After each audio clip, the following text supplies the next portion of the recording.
Giant naked guy. Ancient tools and burials, plants and seeds, Neanderthals. All these things we make no apology are the study of archaeology. But we don't do dinosaurs, no we You're don't listening do to the dinosaurs. Archaeological Fantasies Podcast, A a critical examination of the world of pseudo-archaeology and the misrepresentation of archaeology in the world today. Each episode, we focus the lens of archaeology on a topic and discuss reality versus fantasy. We've covered everything from ancient aliens to crystal skulls, from DNA to modern fakes. Join us for our discussion this week and get ready to think critically. Digging in a trench, monuments, going to the pub when the day is spent. Hey everybody, welcome to the Archaeology Fantasies Podcast. We tackle the hot topics in today's fringe archaeology and alternative history from a critical point of view. I'm your host, Sarah, with my co-host, Kenneth Bader. This is episode 3, where we talk about the media's portrayal of fringe archaeology, Ken's brush with movie fame, and giants. Get ready to think critically. Digging in a trench, monuments, going to the pub when the day is spent. Funny beady blokes, you will see, are a staple of archaeology. Well, welcome everybody back to the podcast. I'm your host, Sarah, and my co-host, Ken Fader. Great to be here, Sarah. Good to see you. How's the weather up there? Is it still crappy like it was last time? Well, the weird thing today, it's actually getting better. This nor'easter that we had that started off with ice and then became rain. It rained, and it was just the rivers are incredibly high.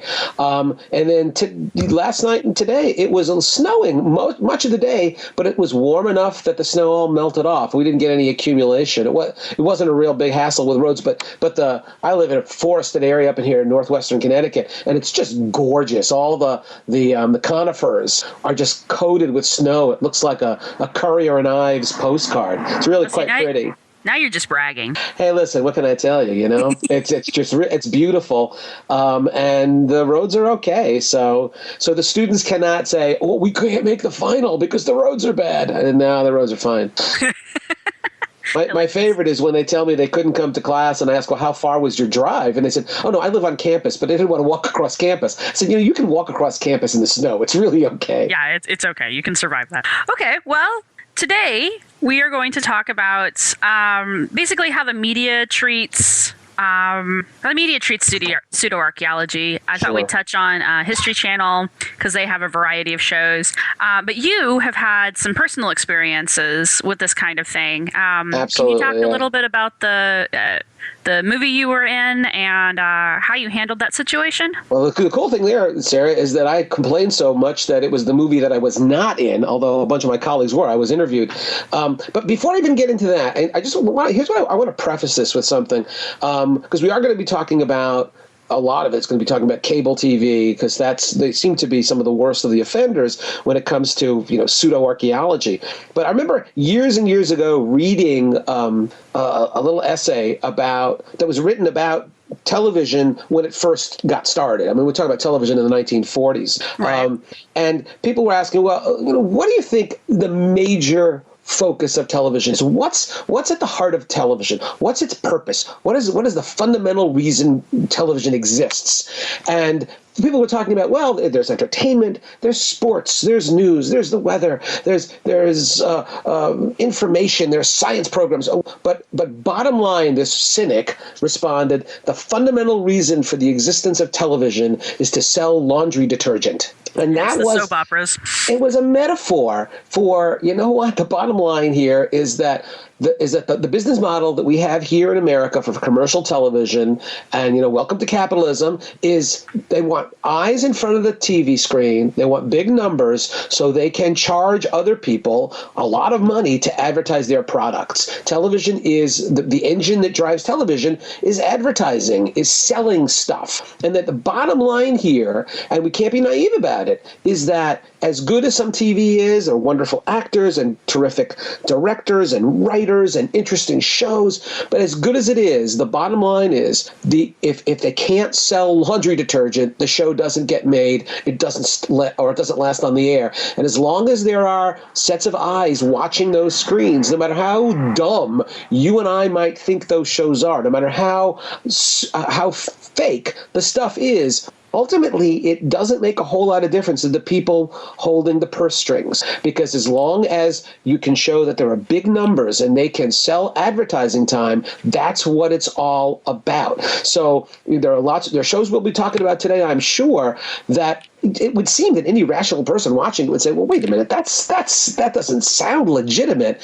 But as long as people are willing to watch it, those shows will remain on the air. And our responsibility as archaeologists is to point out to people that may be entertaining. There may be a lot of people who want to see that stuff. But here's why we think it is harmful for people to have these very gross distortions thrown at them about the past. And that leads me to the story that we opened up with. Several years ago, I was at a conference in Ohio, in fact, at the Johnson Humrick House Museum. It's a wonderful little museum in Ohio. And I was there with a number of people, a number of colleagues, including Brad Lepper, archaeologist in Ohio, who's at the Ohio Historical Society, brilliant guy, wonderful archaeologist. Terry Barnhart, who is a historian, was involved in this as well, and a number of other people. While we were there, kind of blindsided, each one of us individually got a phone call from a television documentary producer. That's how they presented themselves. Right. And the way they presented themselves was really quite interesting, at least to me, when I asked them, well, what are you going to be talking about? Why do you need us? And they said, we want to do a video because we feel that Native American culture has been ignored for too long in popular media. Well, that sounds really good. And they said, in fact, our video is going to be all about the lost civilizations of America. Now, I got to tell you, when I hear lost civilizations, that's a code word as far as I'm concerned. That usually means Atlantis or something like Atlantis, because it's the lost continent, right? And we've all heard this before. Those of us who've done archaeology in North America, we know that lost civilization tends to mean ascribing what we know to be Native American sites to some other group of people, some mysterious group who came here, and they're a lost civilization, but they built the mounds or they built the large structures in the Southwest. So it's not really Indians, it's somebody else's lost civilization. Right. So I brought that up to these people. I actually said, do you mean like Atlantis? And they said, oh, no. We're talking about something real. And I think all of us in archaeology, there's so little good archaeology on TV that when we're approached by somebody who says, hey, look, this is something that's going to be really positive, we want to help. We want to be involved. And so I was interviewed, Brad Lepper was interviewed, Terry Barnhart, who's, again, a historian, Deborah Bolnick, who's a biological anthropologist, was interviewed. And Sonia Atale, who is an anthropologist who also happens to be a Native American. Right. They also interviewed Alice Kehoe and a number of other people. We were sent, to the credit of the producers, we were sent a pre-publication production DVD of what the show was going to be. And we were all absolutely appalled because essentially what the DVD was. Now, hang on. You got this DVD after you all had been interviewed and after the show had been recorded.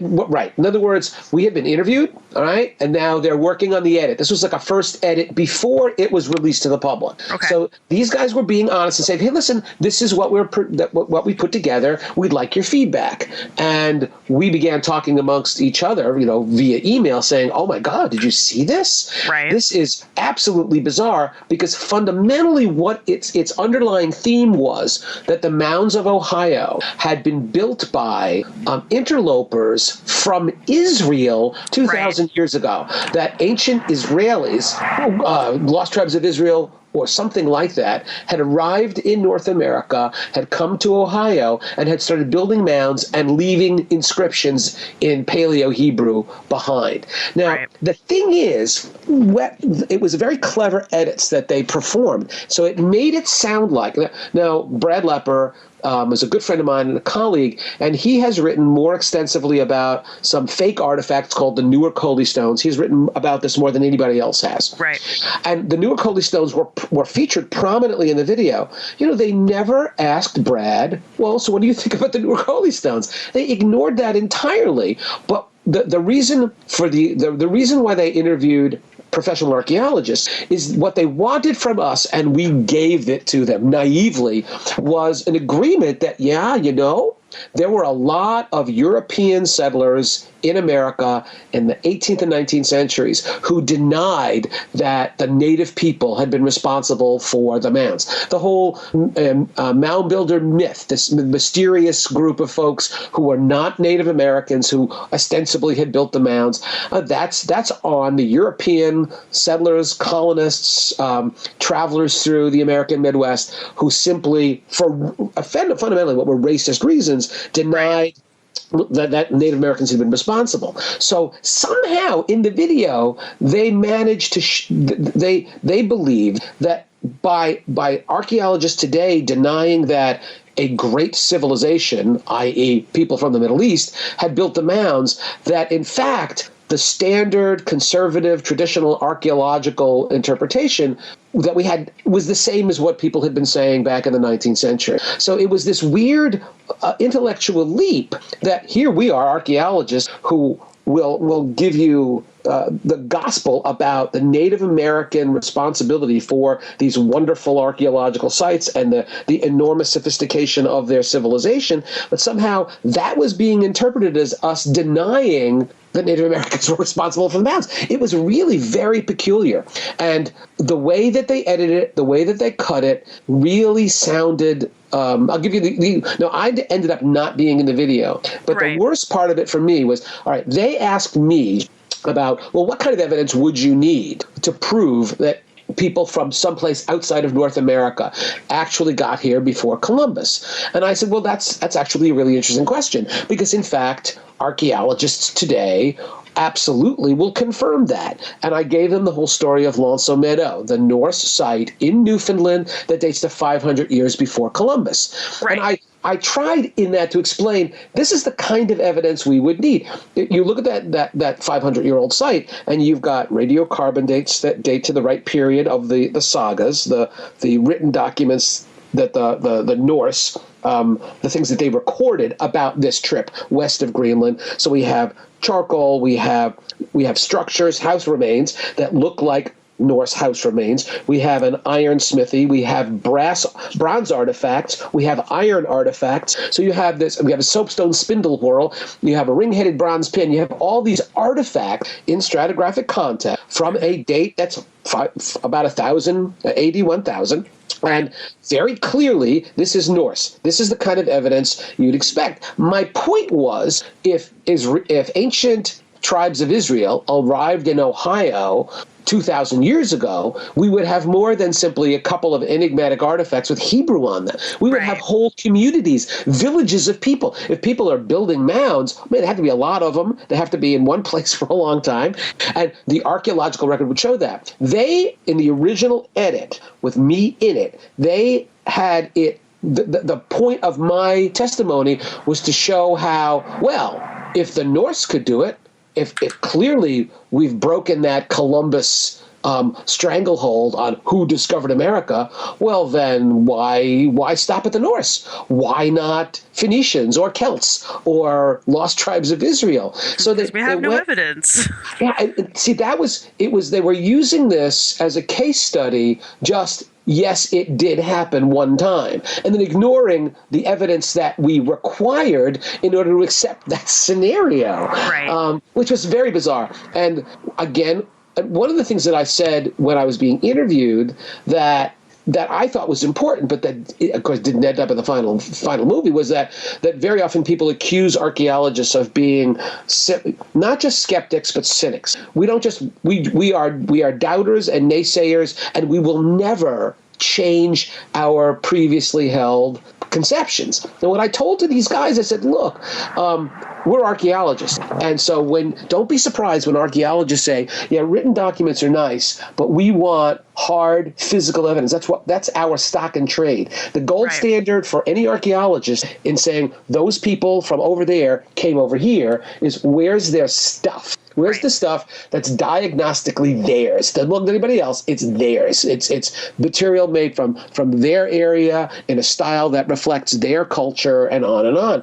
And so the point I was making was until the early 1960s, when Einstein, Ingstadt, and Helge Ingstadt actually found physical evidence in Newfoundland, you're damn right archaeologists were skeptical about taking the Norse sagas literally. That didn't mean we were wrong to be skeptical. It meant, listen, we're going to be skeptics until physical evidence is forthcoming. As soon as that physical evidence was forthcoming, archaeologists all said, that's awesome. That's great. You now have proven that the sagas are legit. Nobody jumped off of a building, out of a building. Nobody killed themselves. Nobody became manically depressed. Nobody was institutionalized. We all said, wow, that's fabulous, because that's exactly what we need. The same thing is true in virtually any other case where archaeologists or historians say, we're kind of skeptical about that. But then when the definitive diagnostic evidence is brought forth, oh yeah, okay. Anyway, so what happened with the lost civilizations of North America is that what Brad and all of us actually working together posted a disclaimer on the Ohio Historical Society's website saying, hey, look, everybody, we're in this show, and if you were to watch this show not terribly carefully, it would sound like we were providing confirming evidence, confirming testimony to the basic claim that, people from somewhere else came to North America in antiquity and built these mounds. And we were saying that we absolutely disagree. We don't accept that. So we wrote a disclaimer. I know that Alice Kehoe wrote a short piece that was published saying, hey, listen, you guys have completely misrepresented what we were saying. And then Brad and Terry and Deborah Bolnick and I actually wrote a 3-part article for the Skeptical Inquirer where we talked about just sort of the general issues of trying to deny that Native Americans were responsible for the mounds and putting it in historical context. Brad was the primary author of an article about the Newark Holy Stones and other artifacts that supposedly have Old World scripts that date to antiquity. And then Deborah wrote her piece about the DNA analysis. She's done amazing work on Native American DNA and has shown very clearly that the DNA found in the skeletal remains of Native Americans all is traceable to Northeast Asia and not Southwest Asia, and not Israel or Lebanon or Jordan. And so he wrote those pieces out. My favorite part about the lost civilizations of North America is that the video was highlighted in an episode of one of the Glenn Beck's show, where Glenn Beck was showing pieces of the video and saying, why has this been hidden from us? Why have I never heard of this? Jews in Ohio 2,000 years ago. Digging in a trench, monuments, going to the pub when the We hope you're enjoying this episode. Please be sure to check out the show notes at www.archyfantasies.com for further information about our hosts, guests, and topics in this episode. This podcast is listener supported, and we appreciate every donation, either in the time it takes you to rate and share this episode, or monetarily on Patreon and Ko-fi. You can connect with us on the blog, by email, or on Twitter. Thanks to all of our supporters. And let's get back to the show. Dinosaurs, raise your trials as one will call. No, we don't do dinosaurs.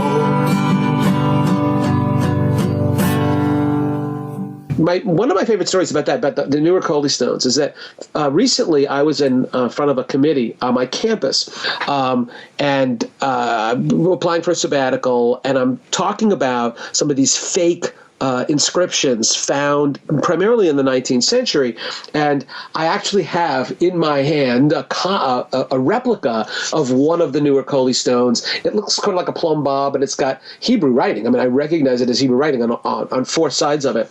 And I passed it around to this committee, and one of the people on the committee is an Orthodox Jew who knows Hebrew. Right. And he said, well, what is this exactly? And I said, well, this is supposed to be an object from 2,000 years ago left by Jews in Ohio.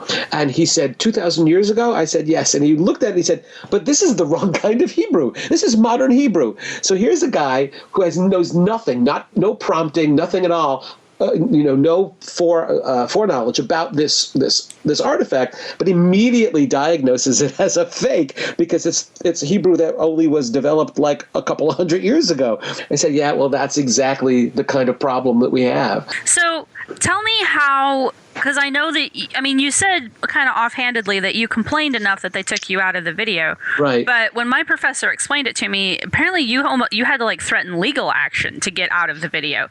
So what process did you end up having to go through to have them edit you out? Ultimately, I didn't have to bring up a lawsuit or an attorney at all. The person who had the greatest number of problems was Deborah Bolnick, who actually brought a copy of this to her on-campus attorney because, she's not, I'm tenured full professor, so I'm bulletproof, but she's not. And she was very much concerned that anybody seeing this video would think that somehow she had kind of lost her marbles and was supporting something that clearly had there was no evidentiary basis for. So she's the one who I think who actually threatened, or at least brought up the possibility that she would engage in legal action.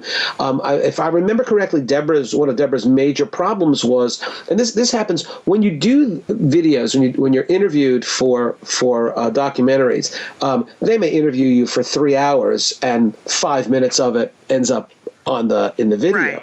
And when they edited her stuff, Deborah was convinced that they had sort of reversed questions and answers. So if she said yes to an answer, and that was her legitimate answer, and said no to something else, that what showed up on the video sounded like she was saying no or saying yes to a question that she actually answered no to. And so that was kind of the biggest issue. And I guess that they dealt with that, and they claimed that it was all a misunderstanding, and that they didn't come with any preconceived notions. Now, what we found out later on was that the people involved in the video were, in fact,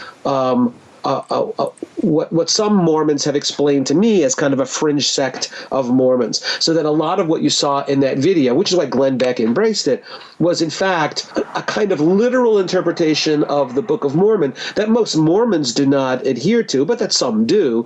And so some of the responses that we got to our articles and to our posting, our disclaimer posting, some of the strongest support we got was from mainstream Mormons who said, yeah, these guys are crazy. Yeah.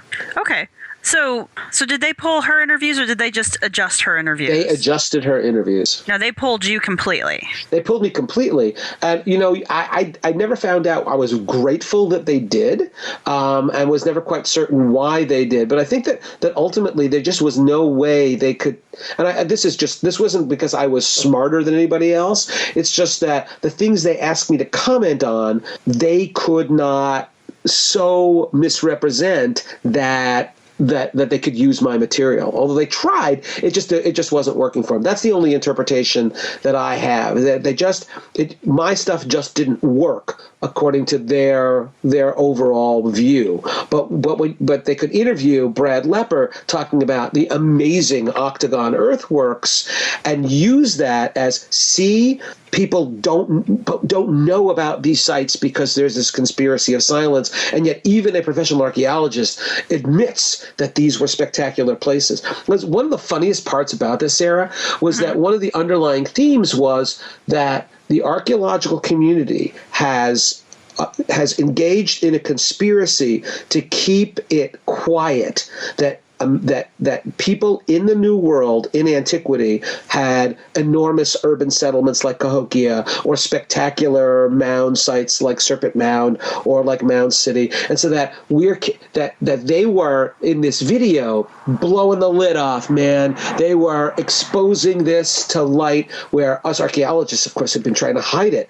And I thought that was hilarious when you. And at some point I did a little bit of a survey, and just like in the American Midwest alone, there are like 80 mound sites open to the public, many of them with museums. You get a site like Cahokia. Cahokia has a state-of-the-art museum, and the last I looked, their attendance in a given year is over 300,000 people.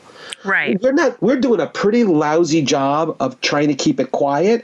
If we build museums and encourage people to come and we get 300,000 visitors, how is that?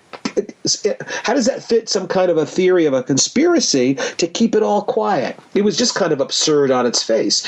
Now, one of the things that all of us will admit, all archaeologists will admit, is that, you know what? Not enough people are aware of the spectacular technological, engineering, scientific, mathematical achievements of Native Americans, of American Indians. Too many people, if you say American Indian, if you say Indian, the immediate image they have in their minds is of nomadic, primitive people living in teepees and hunting buffalo. And yeah, there were some people who lived in teepees and hunted buffalo, but that there's a huge variety and diversity of cultures. North America had aboriginally as diverse an array of cultures as any other continent in the world, and more people need to know about that. And it's unfortunate that we don't, but that's on us. Archaeologists working maybe with cable TV should get out there and spread the word of this amazing and spectacular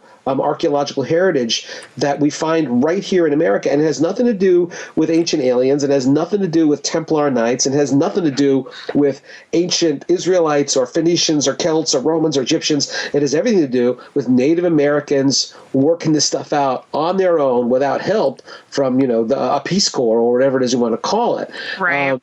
So that's really important. My funny story is when I was an undergraduate, I actually did a term paper about Cahokia. I'd never heard of it before. Cahokia is this amazing site in Illinois, east side of the Mississippi River, nearby to St. Louis, I think it's Collinsville, Illinois. And this site may have had a population of over 10,000 people. There are 200 mounds. Monk's Mound, which is the largest earthwork in North America, is by volume the 5th largest pyramid in the world. That includes all the pyramids in Egypt and Mesoamerica. So it's a huge communal piece of work by a large coordinated workforce.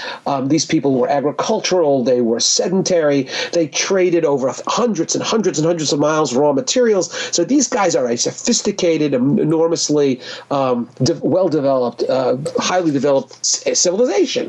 Civilization is the only word we can use for it. And they were massive, so yeah. I mean, exactly, yeah. The numbers I've seen is there are more people living in Cahokia than there is in modern Paris, so... it is one at the time. It was one of the largest settlements in the world. When you look at the oldest cities, the places that are defined as urban settlements in the Middle East, these are places mentioned in the Bible. So you have Ur and Uruk and Eridu. The kind of the cutoff point for population size, where archaeologists and historical geographers and cultural geographers will say that's a city, is about 10,000 people. So when we look at the Middle East, we say, wow, that's a city. There's 10,000 people. Well, guess what? A.D. 1400 in what today is Collinsville, Illinois, there was a city. It was a Native American city. The first time I saw it, though, Sarah, I was at a Society for American Archaeology conference, and I was a grad student, and I thought, oh, this is so great. It was in St. Louis, so I was within spitting distance of Cahokia, and I went downstairs to the lobby to ask the guy behind the desk, how do I get to Cahokia? He had no idea what to stop. None. He said, "Excuse, what's that, sir?" And I said, "Cahokia, the big Indian site." And he looked at me like I was demented, and he said, "Oh, sir, there haven't been any Indians around here for years." Well, and that's kind of amazing. You can see Monk's Mound from the interstate. Like you will drive past it. You can't miss it. It's massive, and the interstate is practically right next to it too. So right.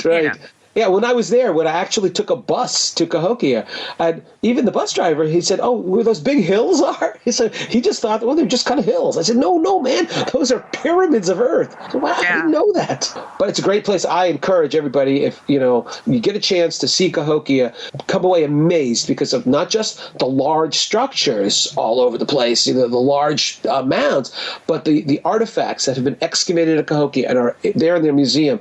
Just absolutely astonishing stuff. Okay, so that's your story with dealing with the what was the name of the video? One more time.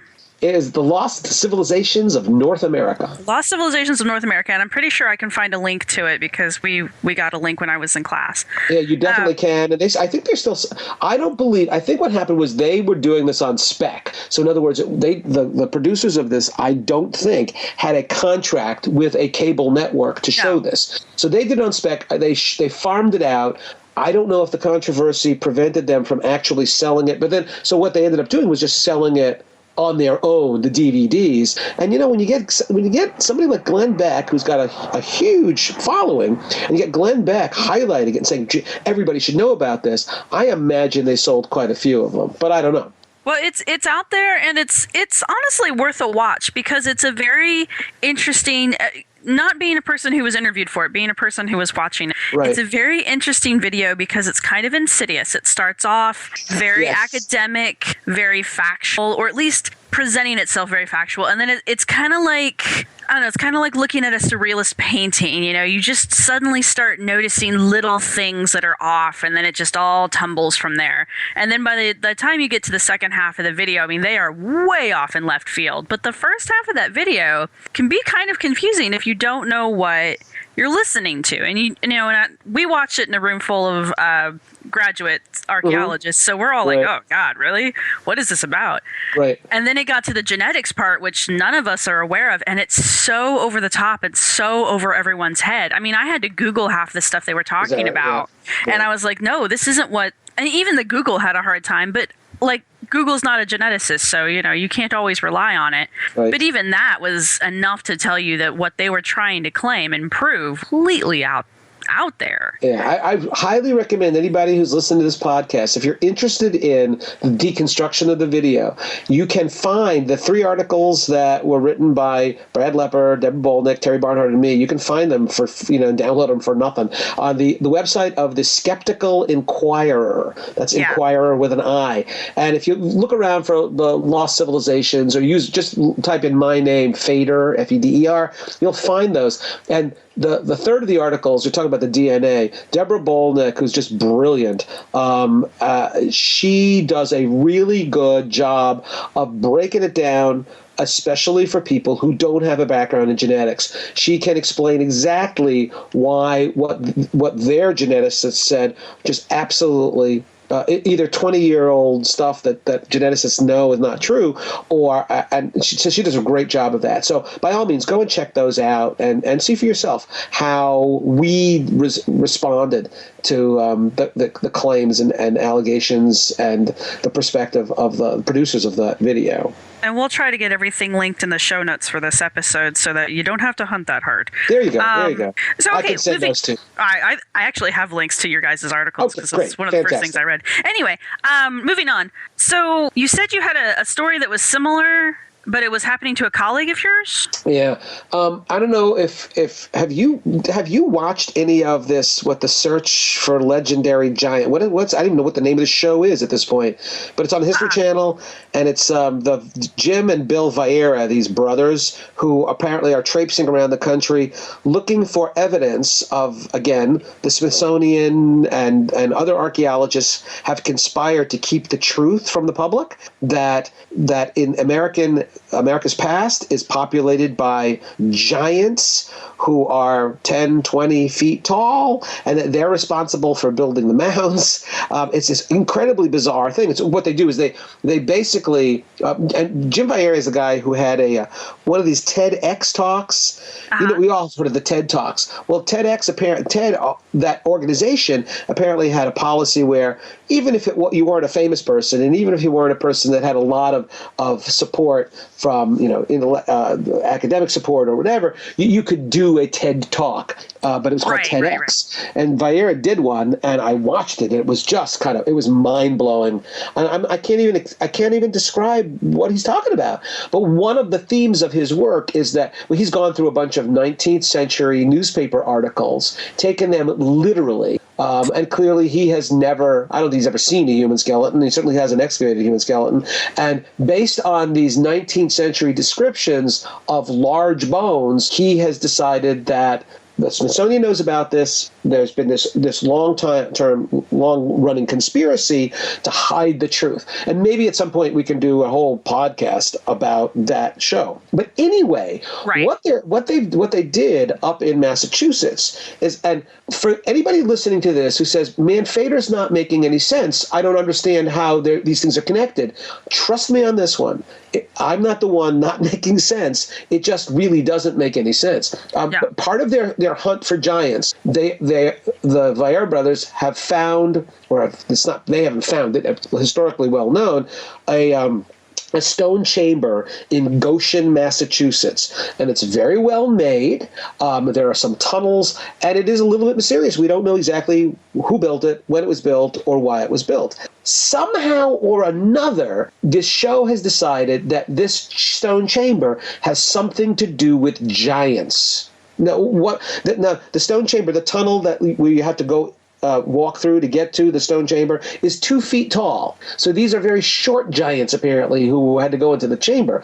In any event, I'm actually reading Jason Colavino's blog about the show, and I see 2 names of guys I know. And these are real deal archaeologists. Guys, these are people who do great work.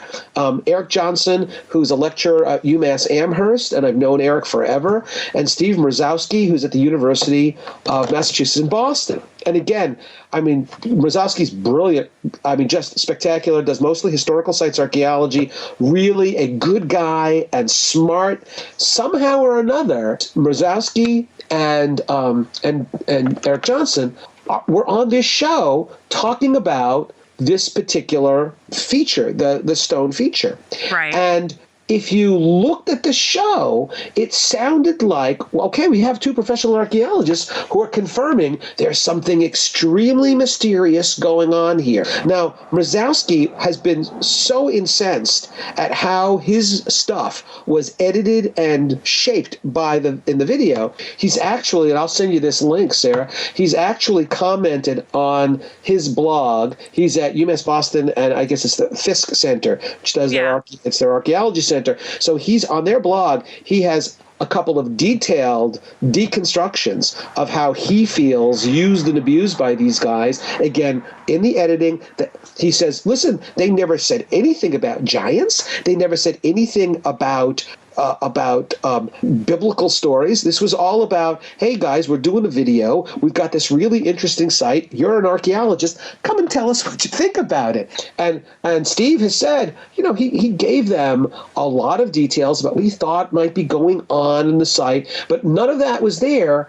Essentially, especially Mrozowski's name was used because he's a well-known, highly respected professional archaeologist, and the fact that he knew nothing about the connection to giants is kind of telling, and he sounds pretty pissed off. And I'll send you that link. But that's an and in fact, Brad Lepper on his blog has talked about this as here's another example of an archaeologist thinking, well, it's good to be involved in these kind of public outreach ways, and if somebody producing a video wants us to be on this and we can talk about archaeology, that's a good thing. But man, you got to be really careful, because what they're looking for is your name, and it says PhD after it. And if you say anything like, well, it's really interesting, man, they grab that, they take that out of context, they don't provide the rest of the sentence. It's really interesting, but I think it dates to probably only about 100 years ago, and it probably is some mundane thing. That's all blipped out. That's all cut out. And the only thing they've got there is you looking at this site going, wow, this is really interesting. And the Goshen Tunnel, the Goshen Chamber and Tunnel. Yeah, it is really interesting. That doesn't mean it has anything to do with giants. And that's one of the things that happens is in the case of the lost civilizations. If they had come to us and said, listen, we are doing this video and our perspective is diffusion. Our perspective is that people from the Middle East came here. At least we would have been aware of what we were setting ourselves up for. Right.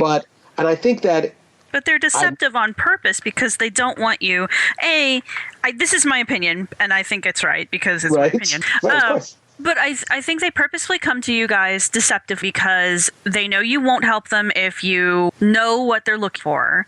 And they also know that if they can get you to say just the right thing at just the right time, they can edit it and make it sound like you're supporting them. I mean, I've watched Scott Walter do this on his show a couple times, American Unearthed. He interviews, I think it's the second episode, actually. Mm-hmm. He's got the state archaeologist for, I believe it's Arizona. And, I mean, I can tell that this guy doesn't believe a damn thing Walter's trying to sell him.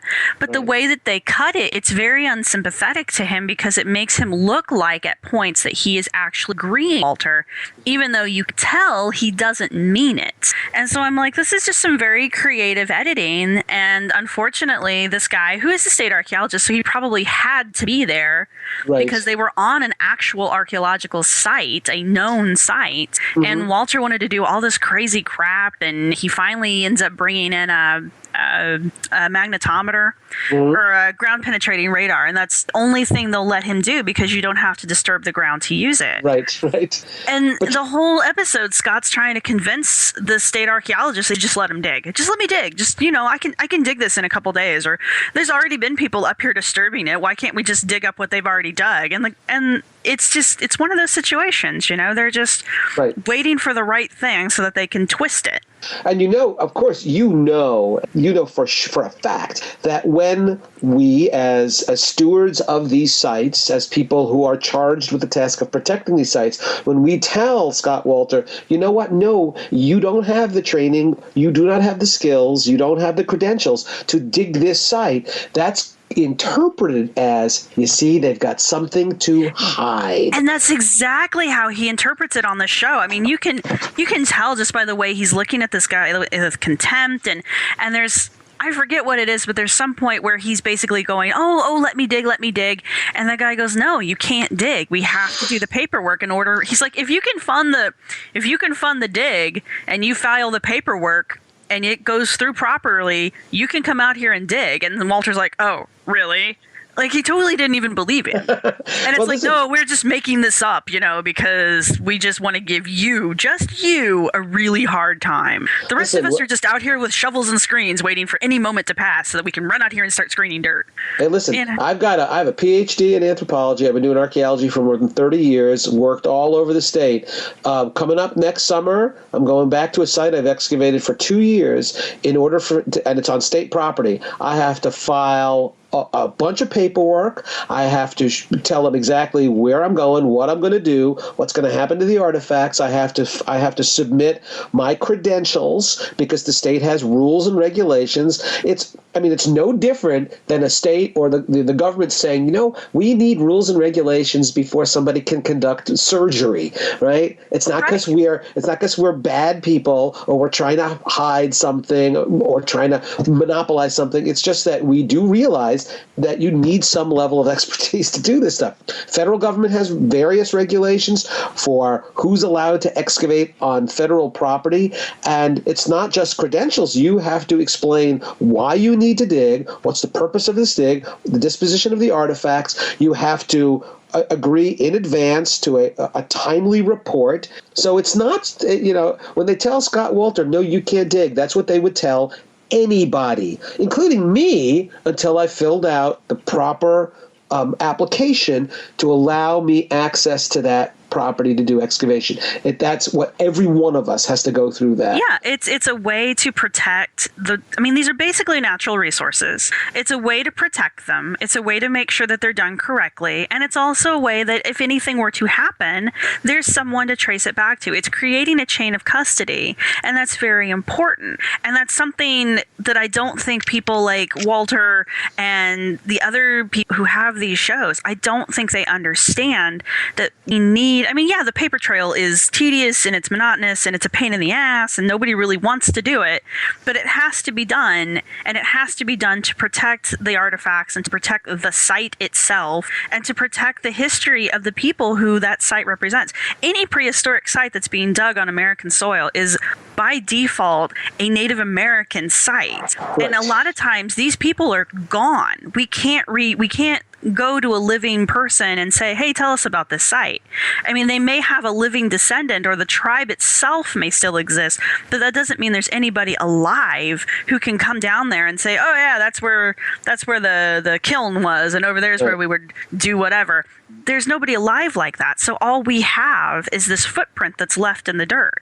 And we have to be really careful with it. Yeah, we call it a non-renewable resource. Yeah.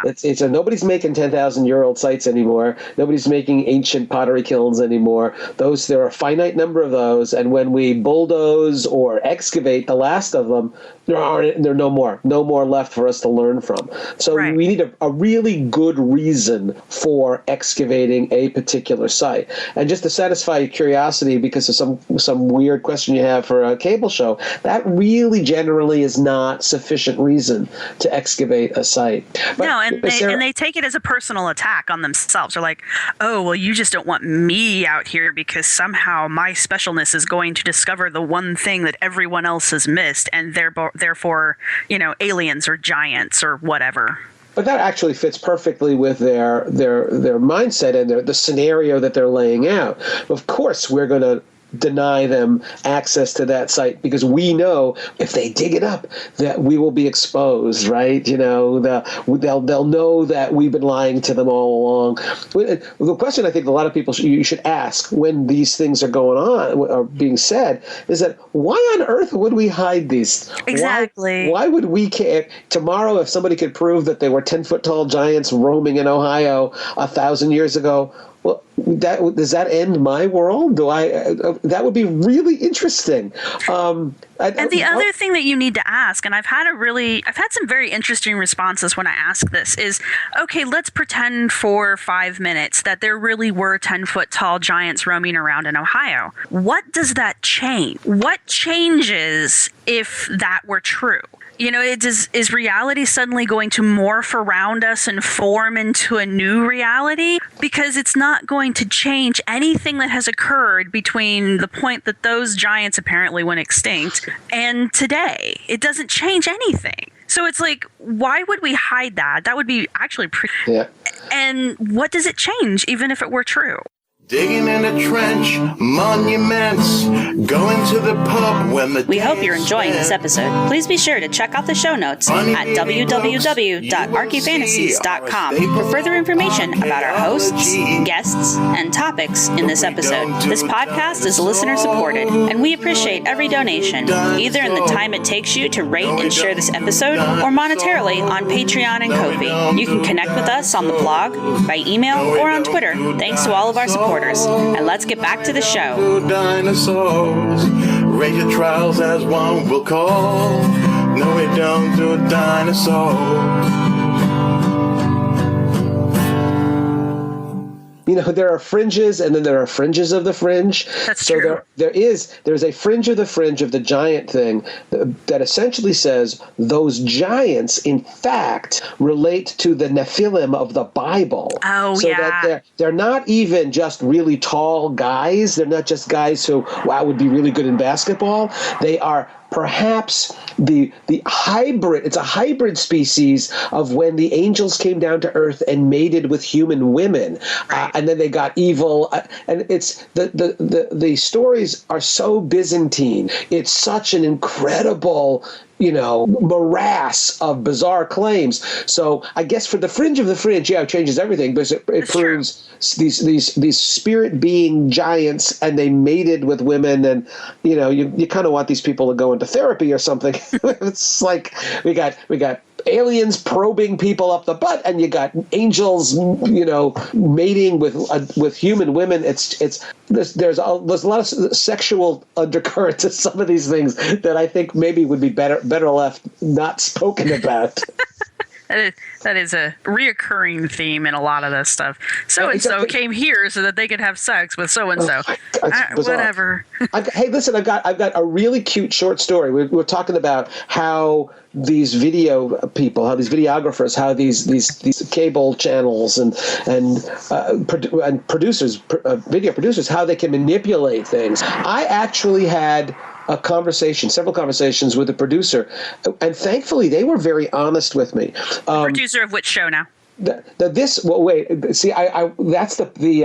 was a show about the lost continent of Atlantis, but I don't want to tell you what the show is until the end, because it kind of is this wonderful punchline to the story. Right. These guys they called me and they said they want an archaeologist and doing a show about Atlantis.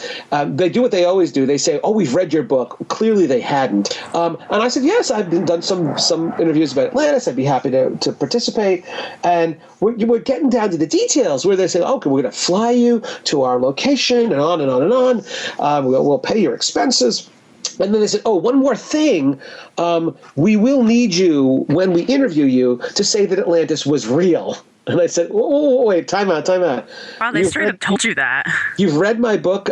You know that I'm not just skeptical. I know Atlantis didn't exist. I know it's a story that Plato made up, and I have a detailed discussion about that in one of the chapters of my book, Frauds, Myths, and Mysteries. That was a little commercial for the book. So they said, but what we need is for you to say that is. I said, wait a minute, is this a drama and you're giving me lines? Or is this, oh, no, this is a documentary. I said, well, no, in documentaries, you understand, you ask somebody their opinion, they share that opinion, and you either present it or you don't, but they're allowed to share their opinion. And they said, well, no, but we will need you to say it's real. I said, well, no, I'm not interested. And they said, well, can we call you back? I said, sure. They called me back a little while later, and the guy says, well, I've spoken to my executive producer, and he needs an archaeologist. Can you please tell me why you don't think Atlantis was real? So I gave him, this is after they told me they read my book.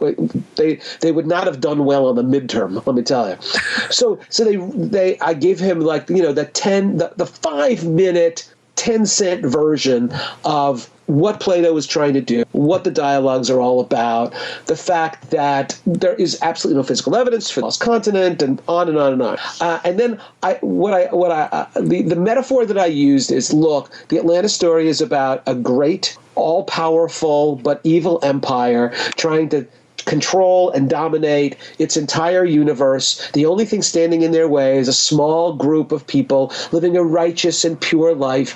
And while the evil empire is economically wealthy and technologically advanced and militarily powerful, and this little tiny group of people standing in the way of their dominating their world, they don't have a lot of money, and they don't have a tremendous army, and they don't have great technology, but what they have on their side is righteousness.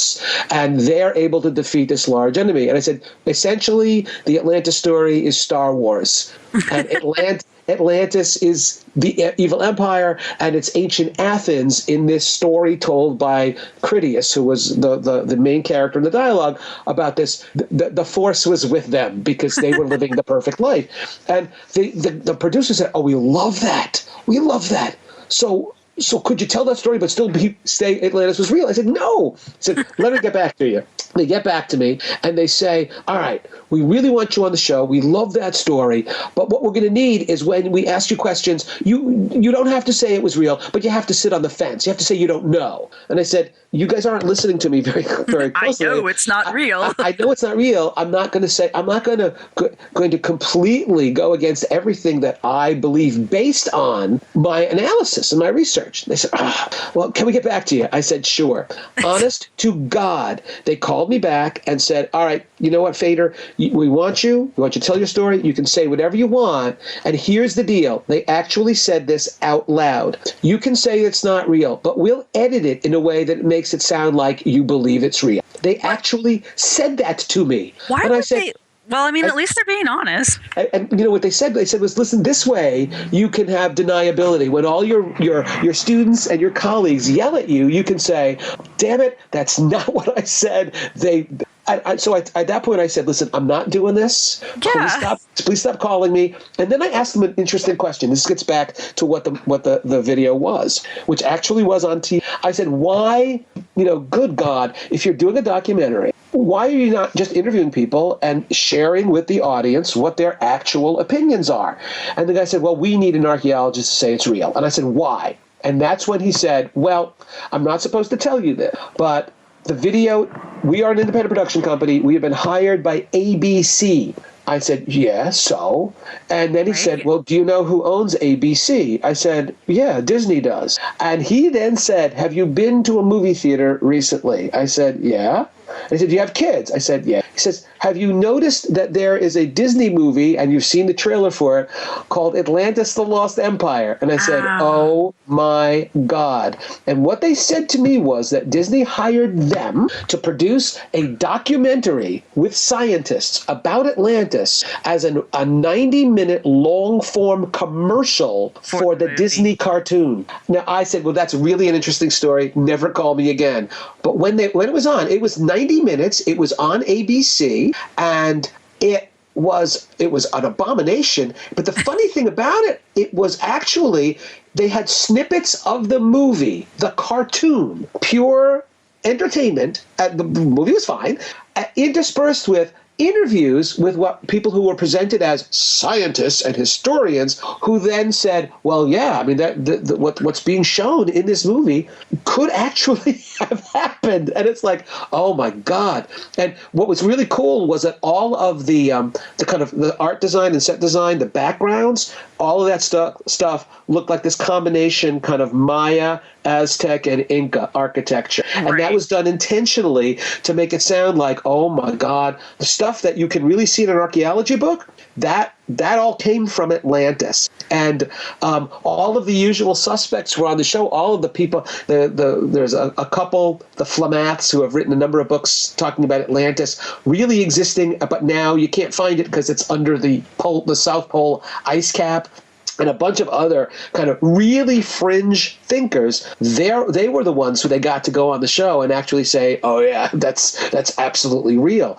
I'm not sure they certainly didn't convince me to be a participant, but that was the deal. I mean, I have to thank them. These guys were absolutely honest. They flat out told me that they would edit it so that what I said was exactly the opposite of what turned out in the video.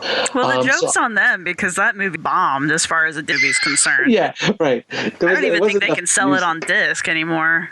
Is that right? Yeah. I mean, I thought I liked the look of it. It was very silly, but to kind of, how cynical is that for a large corporation to say, listen, we've made this movie for kids, but the parents have to want to go with the kids, obviously, to see the movie. So let's make a fake documentary about Atlantis to convince people that maybe what's shown in this cartoon could, at least in a very general sense, have some basis in reality. I just think it's interesting crazy. that they thought they could just approach someone and say, I need you to say this. And it's like, I am an actual scientist. I don't do that. It's funny because I actually got approached for a television show, which just blew my mind. And it was kind of the same sort of a situation. Like, the American Digger show and all those, the pot hunting shows, they're all real big right now. Apparently, this company wanted to create a show that had to do with privy diggers and people who go and dig up outhouses and old privies and such. And they wanted me to be the resident archaeologist on the show. And I was like, no, I can't do that. That would be saying that I'm okay with this, and I'm not. And she's like, well, why aren't you okay with it? And I'm like, well, on top of it being basically looting, I mean, you're going to eventually run into human remains, and there's going to be, stuff that you're your end game here is to sell these things, and I'm not okay with the selling of history, even if it is the 259,000th button we've ever found. It's still a historical button. I'm not okay with this. And she's like, well, why would we run into human remains? And I said, because it's a privy. And she's like, I don't understand. And I said, well, that's where people throw trash. And back in the day, they would throw everything in the privy. And, sometimes there were unwanted things that went into said privy. And she was just like, blew her mind. And I said, and I can't be a part of a show that could potentially be having human remains, and especially human fetal remains, just up on television for everyone to see. I'm not okay with that. Oh, what's kind of tragic is that here she is doing this show, and she's done no research. None. Right. Because she would have known this. I don't think she was the producer. I think she was just the person who was out contacting people. Right. But it just completely blew her mind that these things could possibly even be in a privy, and then that I wouldn't want to be part of it. And she tried to she was very nice. And I'm not trying to say that she wasn't, but she kept trying to find all these different ways to, couch it so that I would say, okay, I'll be on your show. And I was just like, no, I can't do that. I said, and the other thing I told her, I said, you do realize that a show like this, if I were on it and it was done poorly, this would be career suicide for me. Absolutely. Oh, no, and she's like, no, I don't think it would be at all. I mean, you'd be on television and everyone would know you were an authority. And I said, I'm not a doctor. I don't have my PhD, so I'm really not qualified to be talking about things at this level. Right. So first off, I would be being arrogant. And secondly, I cannot be associated with looters. I can't. I said, I'm sure they're very nice men, but they are still looting. Yeah. Here's the deal, Sarah, that actually your experience is very common. And I've talked to a number of other people who, when we bring up these moral and ethical dilemmas, this is why we cannot participate in this. This is why we think what you're doing is wrong. It's not even that people have tried to argue the point. It's they don't even get the point in the first place. Yeah, they don't even understand why it's wrong. Yeah. Right. So it's like we're completely talking at cross purposes here. But this is entertaining. People will want to see it. I go, well, people might actually turn on to a show if you did public executions. That doesn't mean public executions are legitimate just because, and we come back to what we started with, just because you probably could sell a lot of laundry detergent on that show doesn't make it right. And those are folks who, and on an optimistic note, maybe those are people who can be educated concerning why these are issues, why we don't want to see the past destroyed for entertainment purposes, why we would love it if they would focus on real deal archaeology so people can understand what the human past of North America, what it really shows. And it's mind-boggling and cool. I totally tried to sell her on that.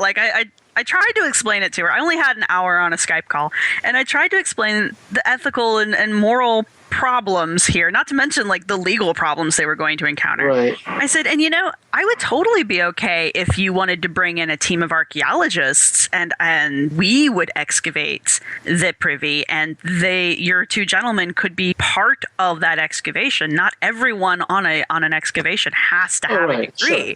I was like, and it would be great because then we would be including the public, and it would be done correctly. The paperwork would be filed, and anything that came out of there could be then used to further the archaeological record. And she's like, oh, yeah, I'll bring that up. And I was like, oh. Good luck with that, right? Yeah, I knew it was a shot in the dark, but I was like, I have to try. But yeah, it's never gone anywhere. They've never called me back, and I haven't seen it come on the internet either. So I'm guessing it probably didn't get greenlit. But still, it's the fact that kind of thing even I was waiting for the trap to get sprung the whole time, but she wasn't even trying to be. She just didn't really know. That's exactly right. I mean, that's exactly why the experience I had with these guys who were more than willing to tell me that, okay, we'll say what you want. Well, that's fine. We'll edit. It was all the end game here was to get something on TV that would draw a big audience. Right. And that how you got there, well, why is that even relevant? Why do you care? Don't worry about it. It's an amazing thing to talk to an academic, a researcher, an archaeologist, somebody who clearly is committed to exposing and illuminating the past, to say, well, don't worry about all that. You'll get to be on TV. I said, I've been on TV. It's not enough. That's not that big a deal. Yeah. Yeah. And I want to point out to anybody who thinks, oh, well, you archaeologists, so when you go on TV, they pay you a lot of money. They don't pay you. I tell you what, I did a thing for National Geographic. What I got for National Geographic, I got a T-shirt and a hat. That's usually, and that's a lot. I mean, they pay expenses. If they want to fly me someplace, that's fine. But nobody writes me any big checks because I'm on TV, and that's not what I'm looking for. If I can contribute to a documentary that's telling something interesting about the human past and presents it in a legitimate way, I'm happy to participate. And I'm not looking to make a ton of money because it's not there. Yeah, you don't do archaeology because you're going to get rich. You do archaeology, you're either obsessed with it or you're in love with it, one or the other. Exactly so. All right, so we're coming up on an hour. Is there any final thoughts that you want to share with us about television and pseudo-archaeology? I think the bottom line here, Sarah, is that television, TV, cable provides an enormous potential. There's a great potential there for folks who are interested in, the real past, the story as exposed by archaeology. And the deal is that real archaeology is infinitely more interesting, I think, than the kind of crap that's the standard fare about the human past, about archaeology today. And so there's great potential, but it's our job. It's jobs of archaeologists and people who support archaeology and are interested in it to educate the people making these TV shows that, there should be space, there should be room in between America Unearthed and the search for legendary giants and lost civilizations of North America and ancient aliens and the search for ancient. There should be enough room in that huge field there for a show or two, which is, look at this, we have a city just a few miles outside of St. Louis, and it's 700 years old, and it's Native American. We have amazing artwork secreted deep in canyons in Utah and in New Mexico and Arizona, and we have a huge effigy of a snake in southern Ohio. That stuff is so interesting. We should have shows about that, and interview real archaeologists, and there are plenty of mysteries out there, really interesting things that real archaeologists are attempting to solve. And if we can get a couple of shows like that on TV, I think we'd be doing a lot better than we're doing now. I still think we need to have a CRM archaeology reality television show where it's like Big Brother, and they just put everybody in the same house, and so they take us out in the field and work us for 10 hours and then bring us home to the same house and watch us all just slowly destroy each other. And then you'll be like, there's and Chris wants to host that show. So I would be on it. You do know, Sarah, that the only problem with that would have to be on one of the like HBO or something, because the language would be inappropriate. Oh man. You know that, right? The language would be totally inappropriate for children or sensitive people or practically for anybody except archaeologists. Yeah. We are known for our colorful language. I learned how to swear in Danish this last season. Oh, there you go. There you go. Excellent. So I'm very excited about that. Well, Ken, thank you very much for another show. We will probably come back and revisit this topic over and over again as we go, because there's so much to touch on. It's great talking to you, Sarah, and look forward to it. From a single stone, the extent of a whole complex, and then publishing it. If you'd like to support the podcast, consider donating to us on Patreon or Ko-fi. Either option helps us out. Be sure to subscribe to the podcast on the blog, www.archyfantasies.com, and like and share us wherever you can. You can follow us on Twitter @ArchyFantasies, or you can reach us by email at archyfantasies@gmail.com. That's ARCHY fantasies@gmail.com. Theme music was provided by Archaeosuit Productions. This episode was produced and edited by Sarah Head. No, we don't do dinosaurs. We don't do dinosaurs. See? Are you happy? Do you get it now? Do you get it? Honestly.